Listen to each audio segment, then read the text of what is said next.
The studio lights burned bright, casting a warm glow over the set of the Kelly Clarkson Show. The audience buzzed with anticipation, their energy palpable as Kelly Clarkson, all smiles and Texas charm, leaned forward in her chair. Her guest, Tim McGraw, settling into the country music legend, dressed in a tailored black blazer and his signature cowboy hat, exuded a quiet confidence. His latest album had just dropped, and the interview was meant to be a celebratory moment, a chance to talk music, life, and the road ahead. But beneath the surface, something simmered, a tension nobody in the room could quite pin down. Kelly, ever the natural conversationalist, kicked things off with her usual warmth. "Tim, it's so good to have you here," she said, her voice carrying that infectious enthusiasm that made her show a hit. "This new album, it's raw, it's real, it's got folks talking. What's the story behind it?" The crowd cheered, and Tim offered a small smile, tipping his hat slightly. He spoke about the inspiration, the late-night writing sessions, the way the songs poured out of him after years on the road. But his answers were clipped, his tone measured, like he was holding something back. The audience didn't notice at first. They were too caught up in Kelly's easy banter, her ability to make every guest feel like an old friend. She prodded gently, asking about his collaboration with younger artists, how he felt about the evolving country music scene. Tim's responses grew sharper, his words laced with an edge that made Kelly's smile falter. "Just for a second. I'm not here to chase trends," he said, his voice low but firm. "I make music for people who get it, not for the ones scrolling their phones looking for the next viral hit." The audience laughed, thinking it was a playful jab, but Kelly's eyes narrowed slightly. She sensed something was off. She pivoted, keeping the mood light, or trying to. "Okay, but you've got to admit, some of these new artists are shaking things up. Like that duet you did, it's blowing up online. Fans are eating it up." Tim shifted in his seat, his jaw tightening. "Yeah, well, fans eat up a lot of things," he said, his tone carrying a bite that didn't match the room's energy. The crowd's laughter faded into an awkward murmur. Kelly, quick on her feet, tried to steer back to safer ground, asking about his tour plans, but Tim cut her off. "Look, Kelly, I'm not here to talk about what's trending on some app. I'm here to talk about the music. Can we do that?" The room went quiet, the kind of quiet that feels like a held breath. Kelly's smile didn't waver, but her eyes did. She nodded, leaning back in her chair, and said, "All right, let's talk music then. Tell me about the heart of this album." But the air had shifted, and everyone felt it. The silence in the studio hung heavy, the audience caught between anticipation and unease. Kelly Clarkson, ever the professional, leaned forward, her voice steady but softer now, as if trying to coax Tim McGraw back into the rhythm of the interview. "All right, Tim, let's dive into the heart of this album," she said, her Texas drawl wrapping around the words like a lifeline. "You've said it's your most personal work yet. What makes it so special to you?" The question was open, inviting, meant to give Tim the floor to share something real, but his posture had stiffened, his hands gripping the armrests of his chair, knuckles pale against the dark fabric. Tim's eyes flicked to the audience, then back to Kelly, and for a moment, it seemed like he might soften. "This album," he started, his voice low, almost gravelly, "it's about the things that matter, family, struggle, the stuff that keeps you up at night, not the noise out there." He gestured vaguely toward the audience, or maybe the world beyond the studio walls. The crowd nodded, some clapping softly, but the energy was off, like they were waiting for a punchline that wasn't coming. Kelly seized the moment, trying to build on his words. "I hear that," she said, nodding. "Your songs have always had that soul, that connection to real life. Is there a track on this album that's especially close to you?" Tim's jaw worked, like he was chewing on something bitter. "They're all close," he said, his tone flat. "But I don't think people get it. They're too busy chasing clicks, chasing drama. They don't listen to the music, they just want a story to sell." The words landed like a challenge, and Kelly's brow furrowed slightly. She was used to handling tough guests, but this felt different, personal. "Well, we're listening now," she said, her voice firm but warm, trying to bridge the gap. "Tell us about one of those songs. Take us inside it." He leaned back, crossing his arms, and let out a short, humorless laugh. "You want me to spill my guts for the cameras? For the headlines? That's not how this works, Kelly." The audience shifted uncomfortably, a few whispers rippling through the crowd. Kelly's smile tightened, but she didn't back down. "I'm not asking for headlines, Tim, I'm asking for you. Your fans want to know what drives you, what makes this album different."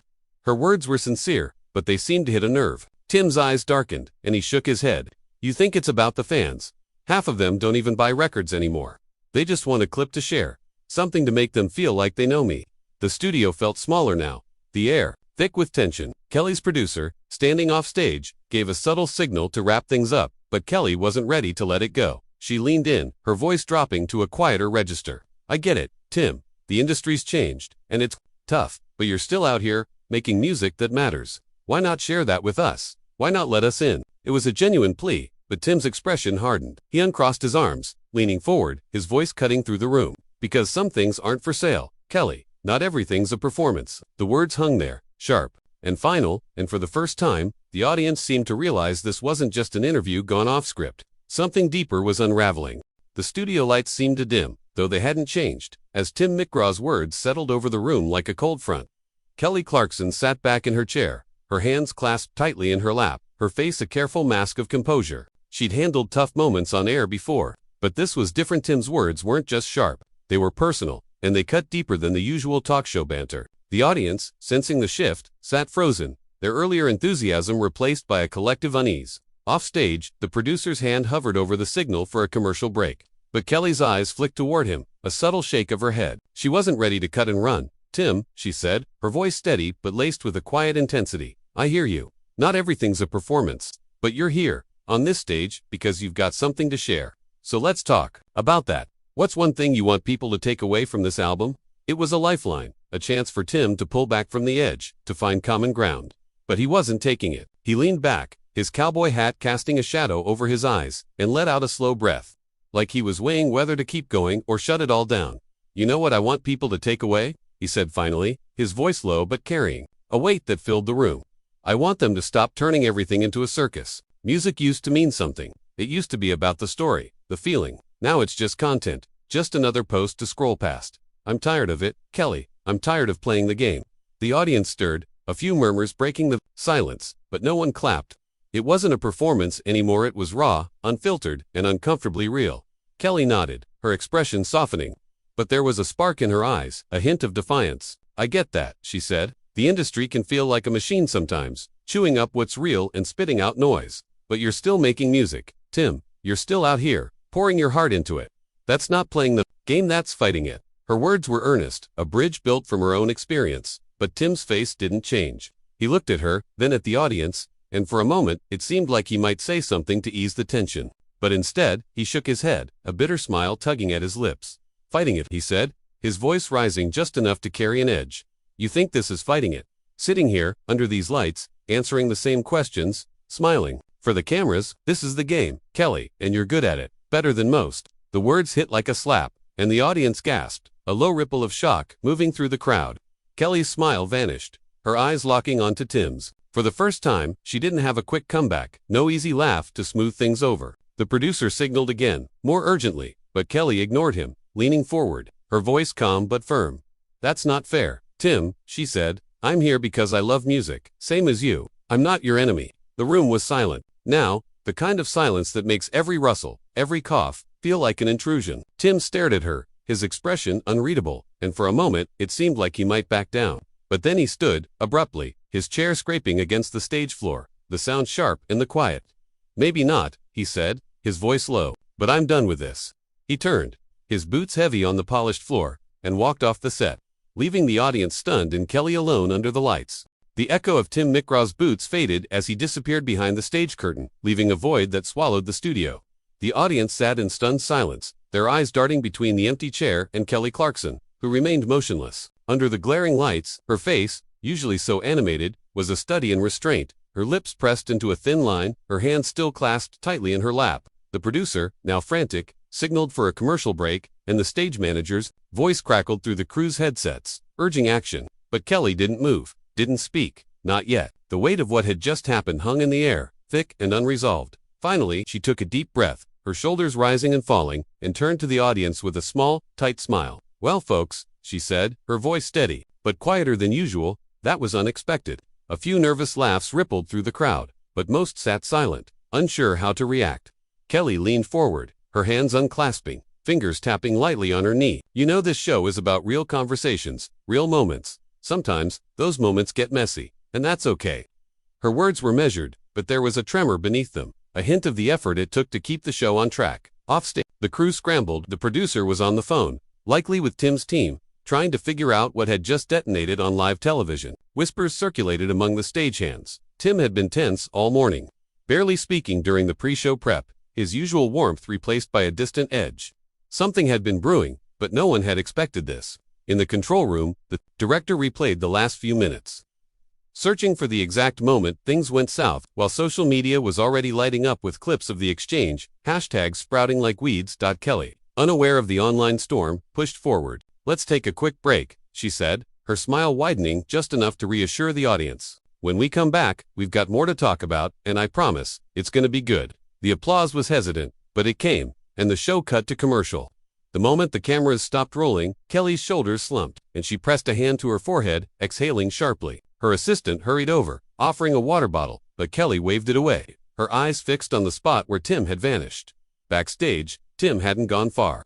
He stood in a dimly lit hallway, his hat pulled low, hands shoved deep into his pockets. His manager, a wiry man with a clipboard and a perpetual frown, was already at his side, speaking in hushed, urgent tones. "Tim, we need to get ahead of this. People are gonna talk. We can spin it, say you weren't feeling well, something." Tim didn't respond, his gaze fixed on the floor, his jaw tight. The manager pressed on. "You walk off like that, it's a story, you know how this works." Tim's head snapped up, his eyes sharp. "Let it be a story," he said, his voice low but firm. "I'm not apologizing for saying what I feel." The manager sighed, rubbing his temples, but before he could argue, a stagehand approached, hesitant. "Mr. McGrath, Kelly's team is asking if you'll come back out. They're willing to rework the segment, keep it focused on the music." Tim's expression didn't change, but something flickered in his eyes, a mix of regret and defiance. He shook his head, slow but deliberate. "I'm done here," he said, and turned toward the exit, his boots echoing again, this time with a finality that left no room for negotiation. The stagehand watched him go, then hurried back to the set where Kelly was preparing to face the cameras again, alone. The studio hummed with a restless energy as the commercial break ended, the audience settling back into their seats, their whispers barely hushed. Kelly Clarkson stood center stage, the lights catching the glint of determination in her eyes. She'd had moments to regroup, to shake off the sting of Tim McGraw's exit, and now she faced the cameras with a renewed resolve. The producer had urged her to move on, to pivot to the next segment, but Kelly wasn't one to gloss over a raw moment. She knew the audience, both in the room and watching at home, deserved something real. "All right, y'all," she said, her voice carrying that familiar warmth, though it was tempered now, more grounded. "We had a bit of a curveball just now, didn't we?" The audience chuckled softly, a release of tension, and Kelly's smile felt genuine, if a little worn. Tim's got a lot on his mind, and sometimes, that's how it goes. This show's about honesty, about showing up as you are. So let's keep that going. She sat down, crossing her legs, and leaned into the moment. "Let's talk about music, about what it means to pour your soul into something and put it out there for the world." The audience leaned in, captivated by her ability to turn chaos into connection. Kelly spoke about her own journey, the highs and lows of the industry, the pressure to stay relevant in a world obsessed with the next big thing. She didn't mention Tim directly, but his shadow loomed, his words about the circus of fame echoing in her own. "You put your heart out there," she said, her voice steady but thick with emotion. "And sometimes it's messy. Sometimes, it's not what people expect, but that's what makes it worth doing." The crowd erupted in applause, louder now, rallying behind her. Backstage, the mood was less forgiving. Tim's manager paced the green room, phone pressed to his ear, fielding calls from publicists and media outlets already sniffing out the story. The clips were spreading online, dissected frame by frame, with headlines screaming about a feud and a meltdown. The manager muttered under his breath, frustrated by Tim's refusal to play damage control. Outside, Tim had reached the parking lot, the cool air hitting his face as he climbed into his black SUV.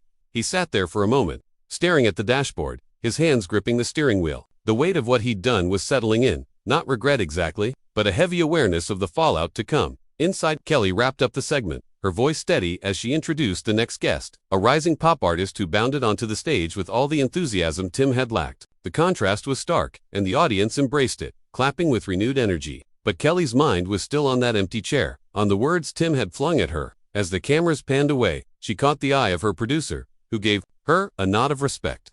She'd held the show together, turned a disaster into something human, but it had cost her something, too.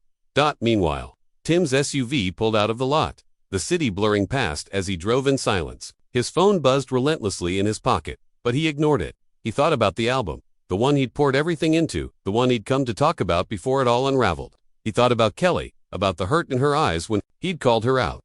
It wasn't personal, not really, but it had felt like it in the moment. The industry, the expectations, the endless demand to perform it had all boiled over, and she'd been caught in the crossfire.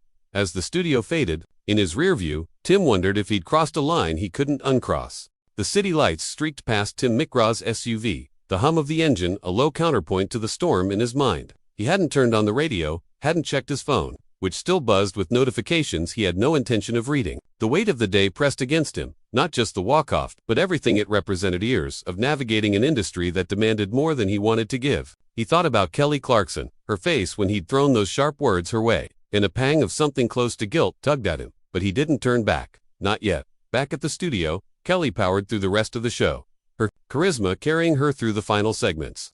The pop artist who followed Tim was a burst of energy, filling the room with light banter and a performance that had the audience on their feet. Kelly matched their enthusiasm, laughing, singing along, but those closest to her could see at the faint strain in her eyes, the way her hands fidgeted when the cameras cut away. As the show wrapped, she thanked the audience with her usual warmth. But the moment the stage lights dimmed, she slipped backstage, her smile fading. Her assistant handed her a phone, already open to the flood of online reactions. Kelly scanned the comments, the speculation, the clips replaying Tim's exit. She set the phone down, shaking her head. "Let's not do this now," she said softly, and headed for her dressing room. The internet, predictably, was ablaze. Fans and detractors alike dissected every word, every glance, spinning narratives of a bitter feud or a publicity stunt gone. Some praised him for his raw honesty, others called it a tantrum. Kelly's supporters rallied, lauding her for handling the moment with grace, while others questioned if she'd pushed too hard. The truth, as always, was messier than the headlines. In her dressing room, Kelly sat in front of the mirror, staring at her reflection. She wasn't angry, not really, just tired. Tired of the tightrope walk between authenticity and performance, the same tightrope Tim had railed against. She understood him, more than she wanted to admit.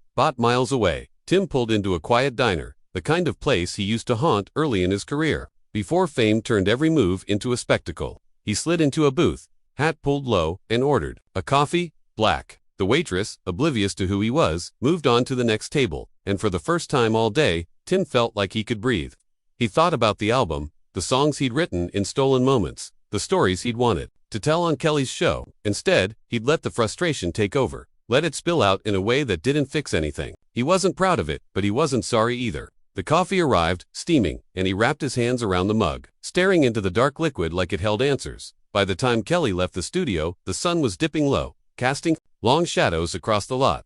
Her team had drafted a statement, something neutral about respecting Tim's perspective and looking forward to future conversations. But she hadn't signed off on it. She climbed into her car, the quiet enveloping her, and for a moment, she considered calling Tim. Not for the cameras, not for the narrative, but to talk, one artist to another. She didn't though. Some things needed space, time to settle. As she drove home, she turned on the radio, and one of Tim's new songs came on, its raw chords filling the car. She listened, really listened, and for the first time all day, she smiled just a little. Tim, still at the diner, pulled out his phone, the screen a mess of missed calls and texts. One message caught his eye, from an old friend in the industry. "You said what a lot of us feel, just hope it was worth it." He set the phone down, staring out the window at the fading light. Worth it, he didn't know. But for the first time in a long time, he felt like he'd said something true. Even if it cost him, the road ahead would be messy. But then again, so was the music. And that was the point.